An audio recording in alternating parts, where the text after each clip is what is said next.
18 दिन के युद्ध ने द्रौपदी की उम्र को 80 वर्ष जैसा कर दिया था, शारीरिक रूप से भी और मानसिक रूप से भी। शहर में चारों तरफ विधवाओं का बाहुल्य था। पुरुष इक्का दुक्का ही दिखाई पड़ता था। अनाथ बच्चे घूमते दिखाई पड़ते थे और उन सब की वह महारानी द्रौपदी हस्तिनापुर के महल में निश्चित बैठी हुई शून्य को निहार रही थी। तभी श्री कृष्ण कक्ष में दाखिल होते हैं। द्रौपदी कृष्ण को देखते ही दौड़कर उनसे लिपट जाती है।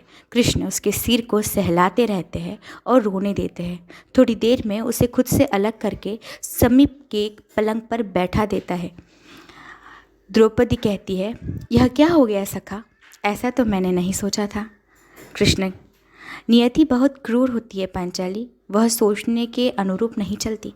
वह हमारे कर्मों को परिणामों में बदल देती है। तुम प्रतिशोध लेना चाहती थी और तुम सफल हुई द्रौपदी। तुम्हारा प्रतिशोध पूरा हुआ। सिर्फ दुर्योधन और दुशासन ही नहीं, सारे कौरव समाप्त हो गए। तुम्हें तो प्रसन्न होना चाहिए। द्रौपदी कहती है, सखा, तुम मेरे घाव को सहलाने आए हो या उन पर नमक छिड़कने के लिए? कृष्ण कहते हैं, नहीं द्रौपदी, मैं तो तुम्हें वास्तविकता से अवगत कराने के लिए आया हूँ। हमारे कर्मों के परिणाम को हम दूर तक नहीं देख पाते हैं और जब वे समक्ष होते हैं तो हमारे हाथ में कुछ नहीं रहता। द्रौपदी कहती है, तो क्या इस युद्ध के लिए पूर्ण रूप से मैं ही उत्तरदायी हूँ कृष्ण? कृष्ण कहते हैं, नहीं द्रौपदी, तुम स्वयं को इतना महत्वपूर्ण मत समझो, लेकिन तुम अपने कर्मों में थोड़ी सी दूरदर्शिता रखती तो स्वयं इतना कष्ट कभी नहीं पाती। द्रौपदी कहती है, मैं क्या कर सकती थी कृष्ण? तुम बहुत कुछ कर सकती थी।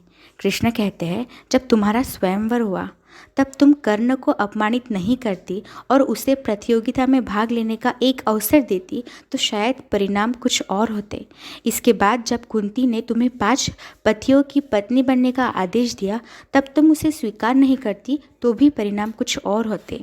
और उसके बाद तुमने अपने महल में दुर्योधन को अपमानित किया कि अंधों के पुत्र अंधे होते हैं।